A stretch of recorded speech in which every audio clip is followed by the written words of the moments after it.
What's up, guys? Welcome back to another episode of KozMatt's Wrestling Recap. With a disastrous Monday Night Raw last week behind us, man, we could definitely tell Triple H was back in charge because Raw was just excellent tonight. They needed to recover, and they recovered. And it's Ab- why it's because Vince McMahon wasn't backstage tonight. That's exactly why. And you know Absolutely. what? I'm pumped up for what WWE has in store, especially the draft, right? But like, what what are they gonna do if Vince McMahon is in Gorilla? Like, well, I don't know. I hope Endeavor doesn't allow it. I I think really that's a hope he doesn't message. have any say whatsoever. Because the way that Raw went tonight was smooth and it was awesome. Despite a bunch of superstars actually not being able to make the show due to some travel issues.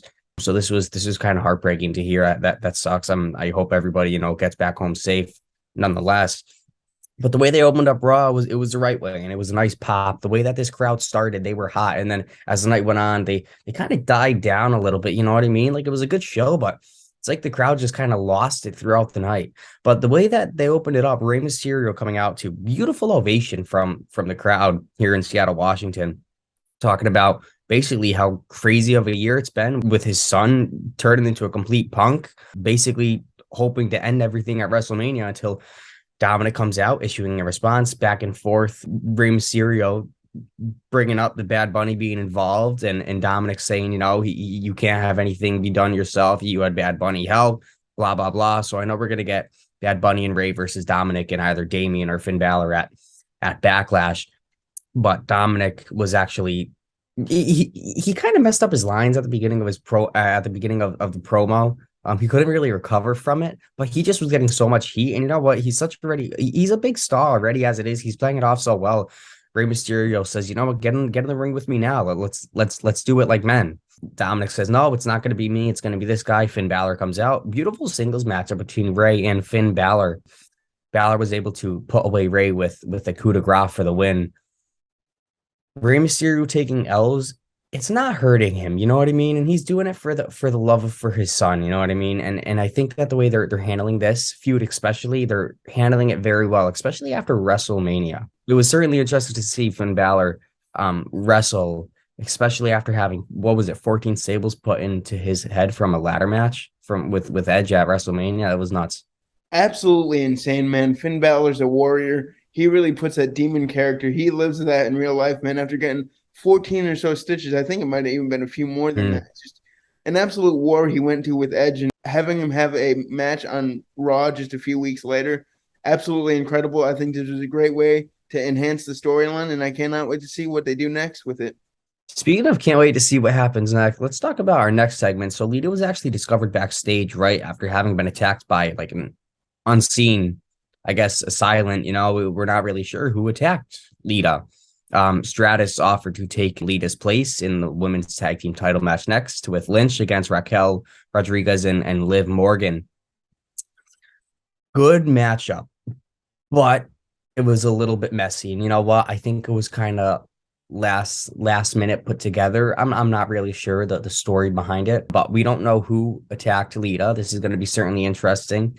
But even though the match was a little choppy here and there, we got a really surprising finish. One that Okay. nobody saw coming.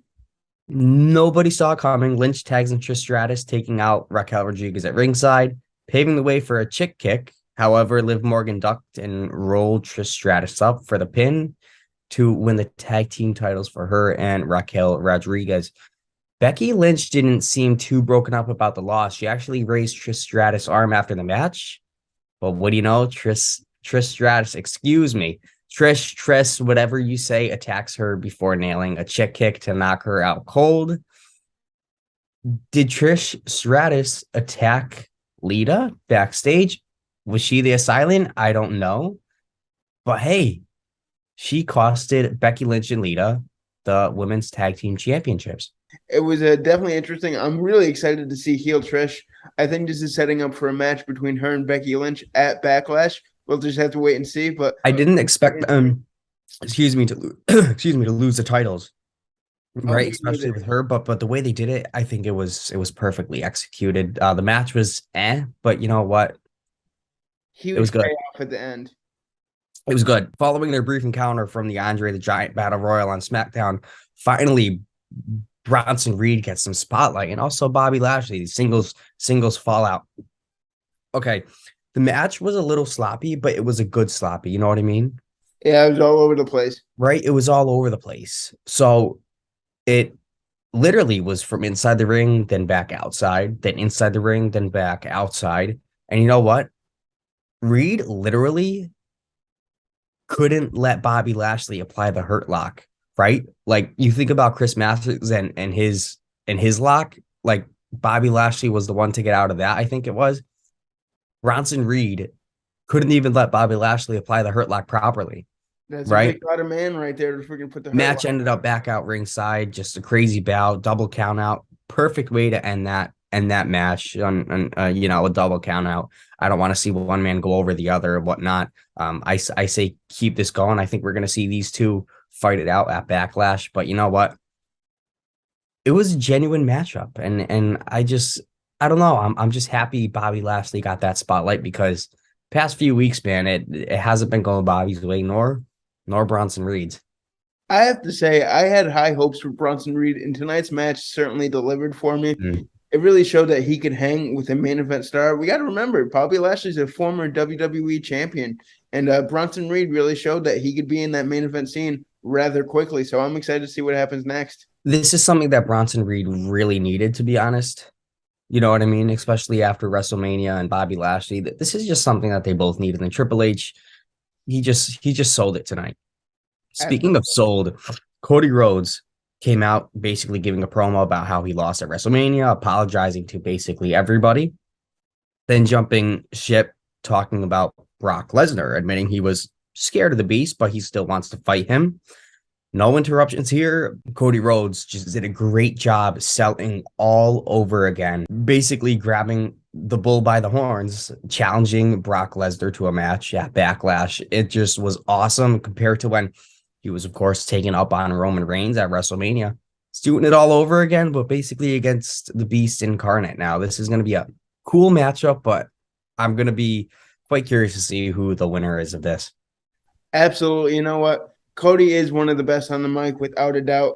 He got me really excited for this match at Backlash. It doesn't need much build. I mean, I think the story is basically there. Cody Rhodes on his redemption tour, so the first stop is the Beast Brock Lesnar. Yeah. So all aboard, as they say. All aboard now, all aboard a tag team match. Let's talk about our beautifully executed tag This team was match next. awesome. Jimmy and Jay, the Usos versus Alpha Academy. You know, Triple H is back. You know, he's running things when Chad Gable and Otis are back on the mid card, man, close to main event. Thank you. Shoosh. Oh, they were cooking, and this crowd was feeling it. If there was a match they were feeling tonight, it was this one. It was certainly this one. Great matchup. So competitive. The Usos looked phenomenal. Not even Otis, but Gable looked so good too. Usos took a W, especially a quick little 1D onto Gable. But you know what? This match was everywhere from inside to outside of the ring. No team looked weak. It just was something that we needed a refresher, especially last week. We got no good wrestling. And tonight we had phenomenal wrestling, and that's all I care about. It's good to see Otis and Gable kind of thrown into the mix. You know what I mean? Throw them into the mix, even though we have the Riddle, the Kevin Owens, Sami Zayn issue, all that type of stuff.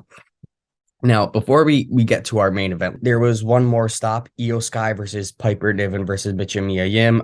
Triple threat match. Winner takes on Bianca Belair. Future matchup for the Raw Women's Championship. Bayley was originally set to be in this match with Mitchum Mia Yim and Piper Niven until a disagreement with her damage control teammates led to Io Sky getting the spot. Instead, this is slowly planting the seeds for damage control's breakup, and I love the way they did this backstage.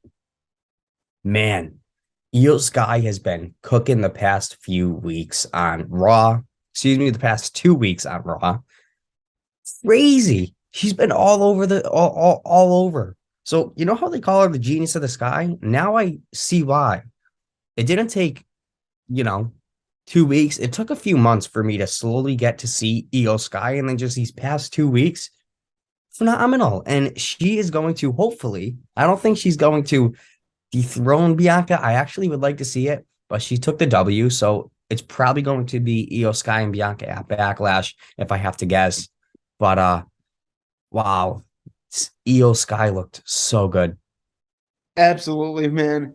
I mean, I guess you could really say Io's been really taking to the skies. See what Oh, I did there? oh, and she was all over tonight, just nonstop in the air, man. She looked so good. Piper Niven, she's just a powerhouse. She's fun to watch. Meacham, Kind of take it she's early in just the in the middle there, you know what I mean? oh. But all these women balanced it out so well, and I'm just super stoked to see Io Sky take on Bianca Belair. Either she wins or loses. I know we're gonna get a banger of a match. All right, our last stop of the night brought us to our explosive main event, a main event match between KO and Solo Sikoa that certainly did not disappoint. No, it didn't disappoint, but you know what? Kevin Owens sold a nice knee injury at the beginning of this matchup. So this was kind of the given point for this whole match, something to kind of, look around. Okay.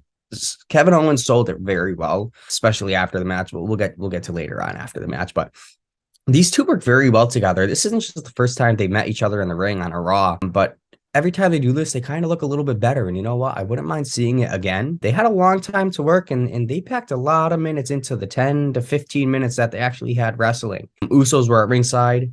Sami Zayn was unable to be at the show, as what we heard. So Kevin Owens had the odds stacked against him before he got to the ring. Solo Sikoa got the cheap win with some interference from Jimmy and Jay, of course. Sami Zayn and Riddle ran into the arena from outside like they just landed from the airport. I love the way they played this out perfectly and ran to the ring to make the save. But you know what? I like how we heard about stars not being able to make the show, and then Sami Zayn and Riddle, the way it just ended up, it was so perfect. It's like they told everybody else, just go back home. Sammy and Riddle, if you guys can get your asses here, that's all that matters. And you know what? No matter how they did it, I don't care. The way that they ended Raw was perfect. And honestly, I can't complain. This completely made up for last week's Raw, the complete disaster that it was. And hopefully Triple H is in full, creative mode running things. Because if not, if Vince McMahon's going to be running things here and there, I don't think I'll care to watch anymore, to be honest with you. All I have to say for tonight is thank you, Triple H. Ended the night off with a bang. Having Sammy and Riddle come out to save Kevin Owens. Planting seeds with Damage Control, Brock Lesnar, Bobby Lashley actually got me hyped up for that. The way that they're doing this, man. I don't know. Hopefully the Triple H regime continues again. I don't want to see a downfall like it happened after WrestleMania.